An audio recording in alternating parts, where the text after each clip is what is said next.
قرآن کریم ہمارے لیے ہدایت کی کتاب ہے اور تا قیامت ہمیں ہدایت کے لیے جس کتاب کو سامنے رکھنا ہے، جس سے ہمیں رہنمائی لینی ہے، رہبری لینی ہے، اس میں قرآن کریم آخری کتاب ہے۔ اس قرآن کریم کے بعد اب کوئی اور کتاب نہیں ہے جس سے ہم ہدایت لے سکیں۔ ایک بات جو بہت اہمیت کی حامل ہے اور میں وہ بات عرض کرنا چاہتا ہوں، وہ یہ ہے کہ اللہ رب العالمین نے قرآن کریم میں مختلف موقعوں پر مختلف ایسے اعمال کی طرف متوجہ کیا ہے جو انسان کو بربادی کی طرف لے جاتے ہیں۔ ان میں سے ایک عمل کی طرف اشارہ کرنا ہے اور وہ ایک مشہور سورت ہے جس میں اللہ تعالیٰ ارشاد فرماتے ہیں، اعوذ باللہ من الشیطان الرجیم، بسم اللہ الرحمن الرحیم، ویل لکل ہمزۃ لمزہ۔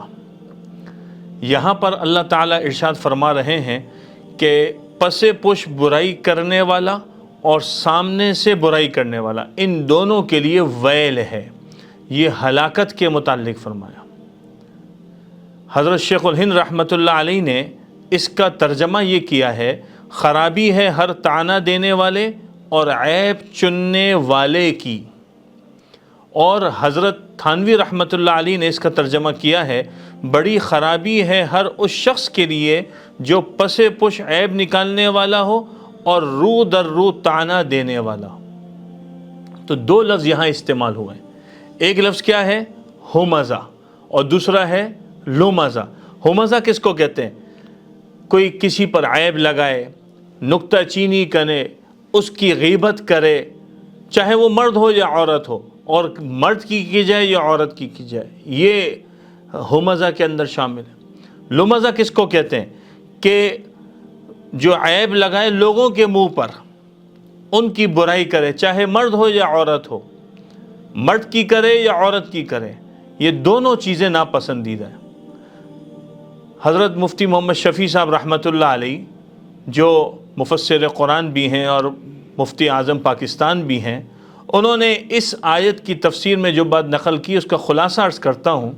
حضرت فرماتے ہیں کہ مفسرین نے یہ بات بیان کی ہے کہ ہمز کے معنی میں غیبت یعنی کسی کے پیٹھ پیچھے اس کے عیوب کا تذکرہ کرنا ہے، اور جو لمز آتا ہے اس کا معنی ہے کہ آمنے سامنے کسی کو طعنہ دینا، برا کہنا۔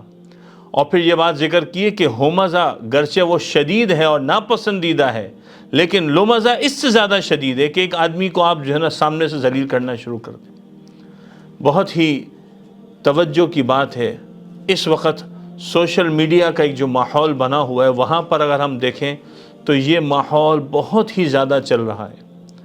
خدا را قرآن کریم کی ہدایات کو سامنے رکھیں۔ قرآن ہمارا امام ہے، ہمارا رہبر ہے، ہمارا رہنما ہے۔ اللہ تعالیٰ نے جو اس میں ہمیں ہدایات دی ہیں، اس کو سامنے رکھنے کی ضرورت ہے۔ ہم اپنی زندگی میں دیکھیں کہ ہم کہاں کا ان چیزوں کا ارتکاب کر رہے ہیں۔ یعنی اللہ کے رسول صلی اللہ علیہ وسلم نے کیا بات فرمائی؟